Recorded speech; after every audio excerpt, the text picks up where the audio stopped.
Alright, so we're back again with the Thunder Tiger TS-4n, in this case E. In the last episodes we had gone over these two and gotten them running. We had gone over this and decided it's going to be a parts donor car. We also discovered that this brand new one has dry rotted belts.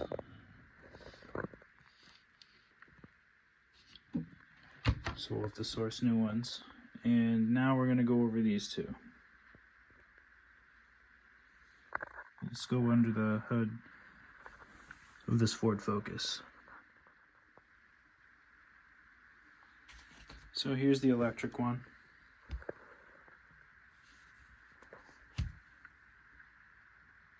It's pretty similar, except for the center.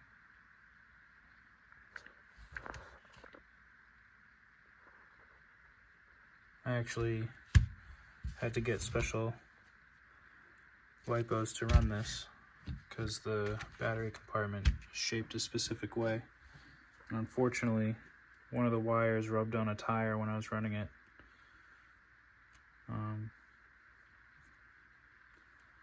I don't know if there's any solutions to this, but yeah, this is a pretty fun car. It's not very fast. Set up in the sense of being rally. I wouldn't want to take it too much off-road because I'm not a fan of getting any debris in the belts and pulleys, so I kind of use it just on-road. Forget where these tires and wheels came from. They were on a nitro before. So you do well. It's a good looking body. I have the box for this one as well. But yeah, that's the electric one. I used to have one of those mechanical speed controllers that needed a servo to actuate it, but I got rid of the top deck because I had a modern ESC, so we'll get this one out and see how it does.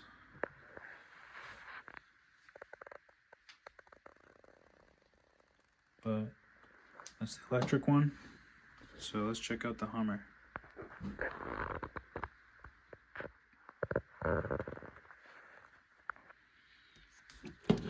It's been a long time since I had worked on this, but I don't remember if this is a new chassis, but it looks pretty fresh. Here's the third one. It's got a plastic top deck and the original pipe, and it's just pretty basic. The thing that I need to do with this one is look at the rear diff. It feels really chunky when you rotate it. So that's what I remember being an issue with it before. So what we're going to do is disassemble the donor car and use parts from it. So I already felt the diffs there. They don't feel chunky. So that should be a smooth swap. We'll just take the good diff here and fill it with grease and install it here, and then examine what the issues are here. But I ended up putting drift wheels on it just because I've already got two that are race cars, so I figured I'd have one that's drifting. This one used to have rally style wheels. I think I took it down the gravel driveway, and that's when I noticed the diff issue. That I don't think I created it. I think it was there before, and I just found it when I finally drove the car. But yeah, it's hard to remember. It's been a long time since I had done these. So before I tear into this one, I kind of want to get this one apart. These are old Venom wheels. They're hard to find. Unfortunately, there's chunks missing from them. Previous owner crashed. This one's toasty, covered in old glue, so we won't be able to reuse these, but it's a cool rim. Venom, if you can find them.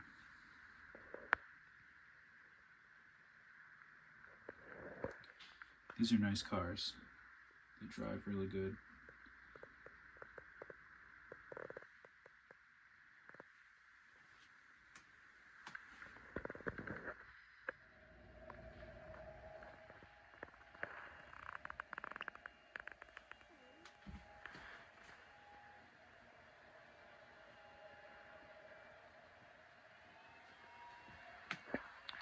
Alright, so we got the parts car broken down and cleaned up.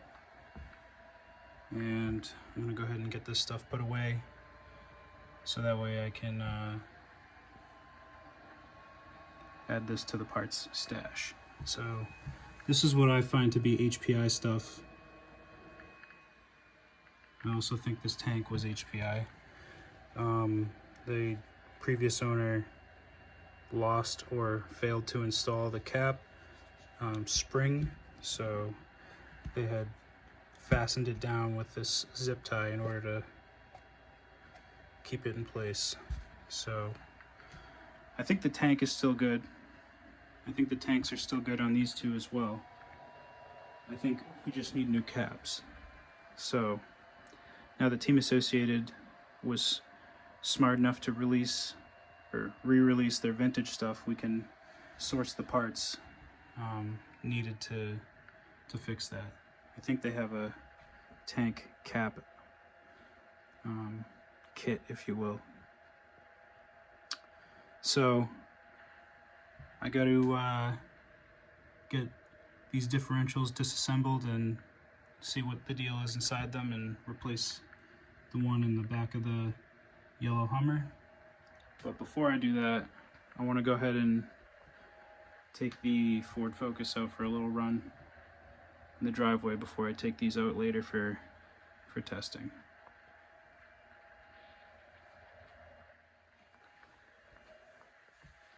I forgot about this.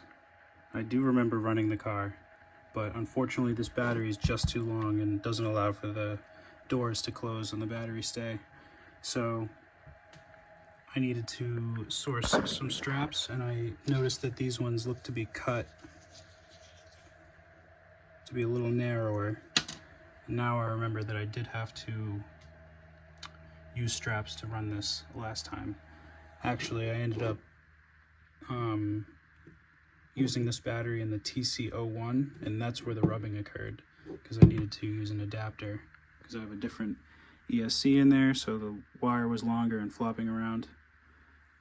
So yeah, that's where we stand here. So I'm just going to quickly uninstall the battery stay doors and put the straps in, and then we'll get this out for a quick run in the driveway.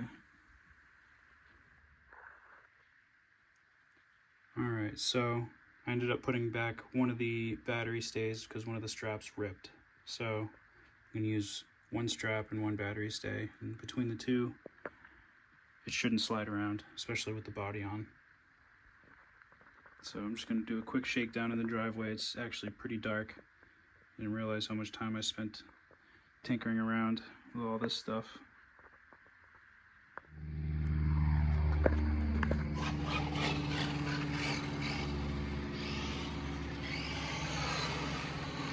Ooh.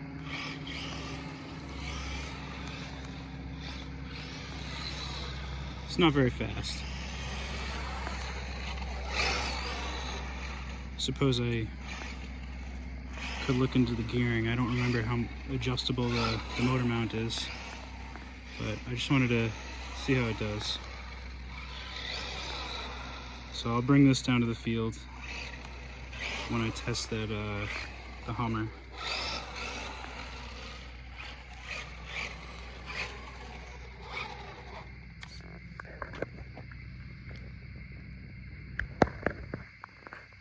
Nothing special, it's just kind of cool, vintage.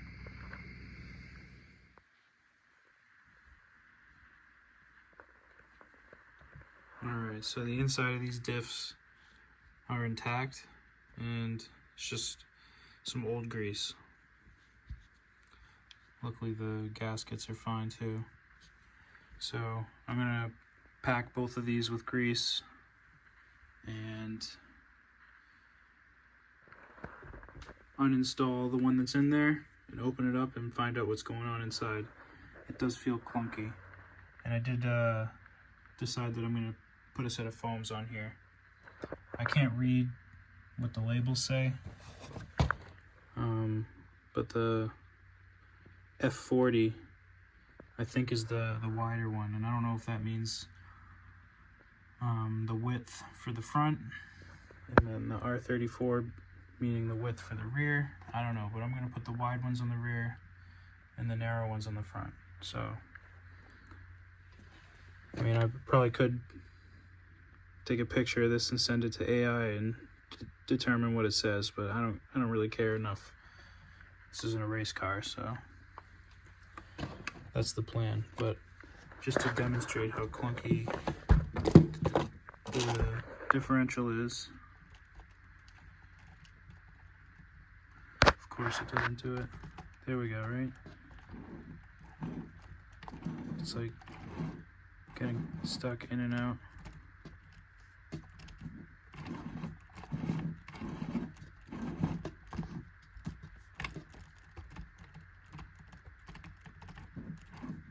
So let's see what's in there.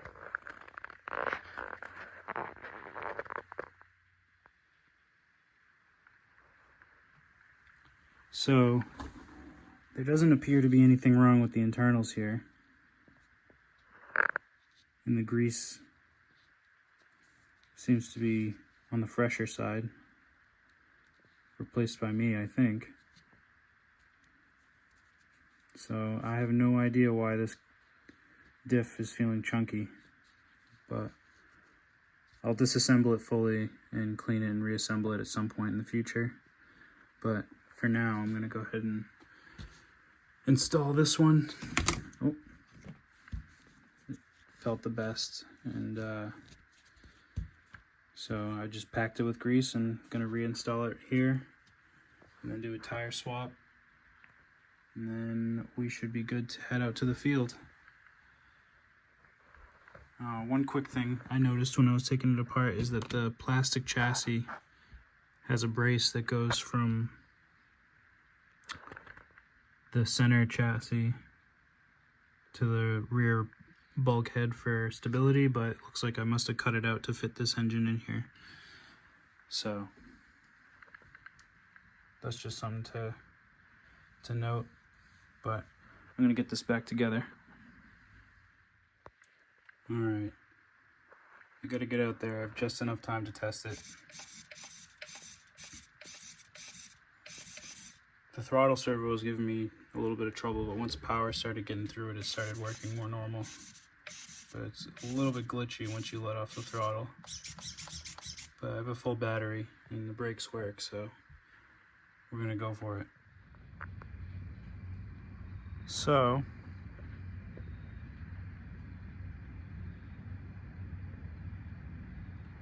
in all the excitement, I forgot to check to see if the engine was seized. Just before I was about to fuel it, I was like, let me pull the pull start, see what's up.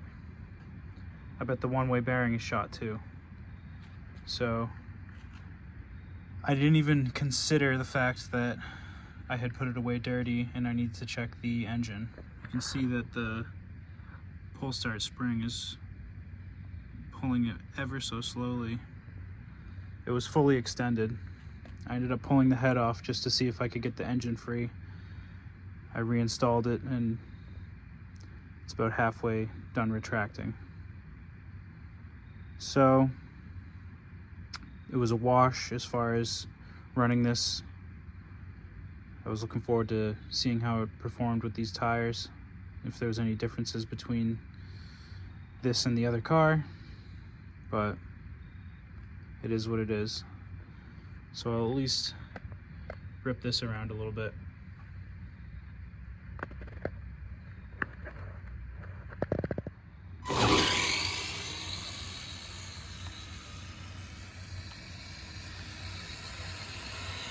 Full speed, baby.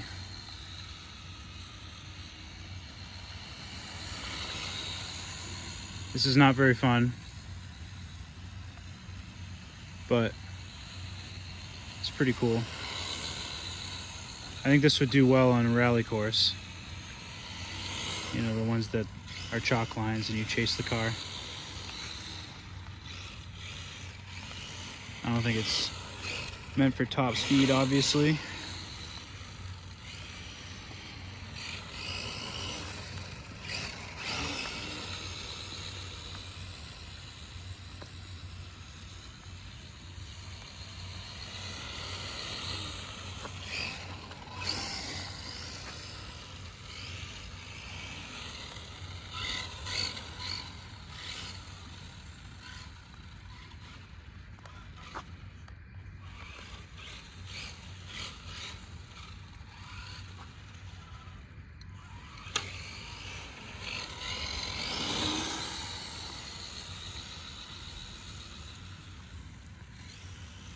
So, I am happy that this works, but I'm more interested in getting the engine unseized.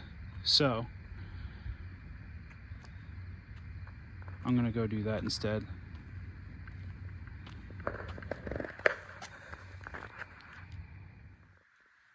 I was just mentioning how it's important not to skip any steps in the process of getting things going, and I just completely overlooked whether or not this was going to be an issue. Pull start, one-way bearing, engine being seized. I was preoccupied with the diffs and the wheels and just excited about getting it going. Just completely overlooked the essentials. So, again, make sure not to skip any steps. Try not to get distracted. It's not hard to get distracted. So, let's see what's going on with this engine.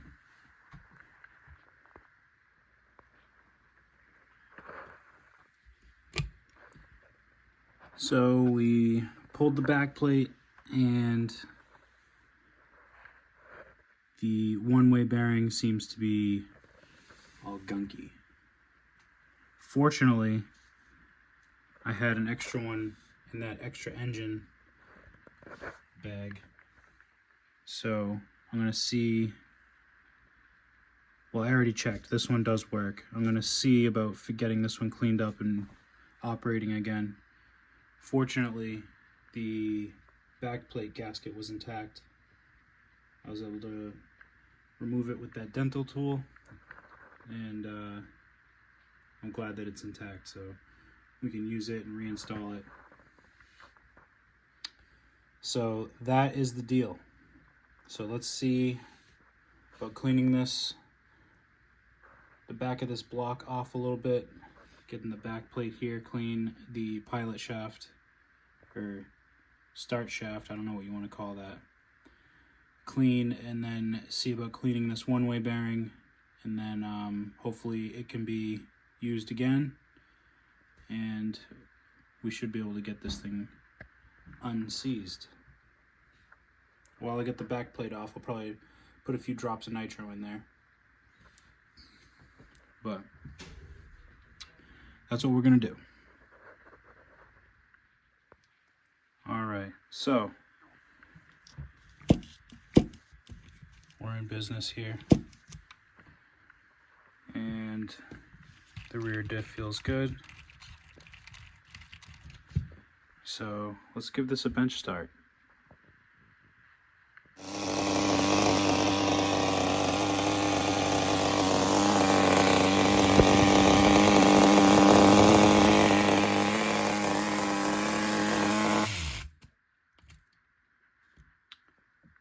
And there you have it. So, it was the one-way bearing that was the problem. And fortunately, I was able to replace it. So, one thing that was to be expected was it didn't stay idling right away. I was assuming the carburetor was going to be gummed up, and it was.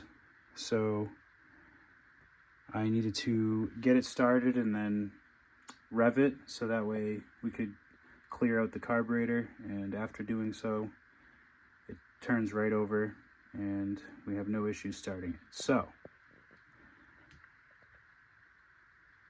that will be for the next one. We've gotten a lot done with this platform. We've still got some more stuff to do. So if you've made it this far, thank you for checking it out. And thank you for your interest in nitro. Definitely stay tuned because we're going to go over some more cool stuff like this. We'll be driving this one in the next video on this car. And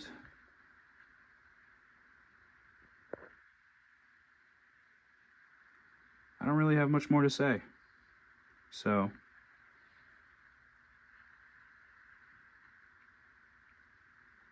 that's all I got.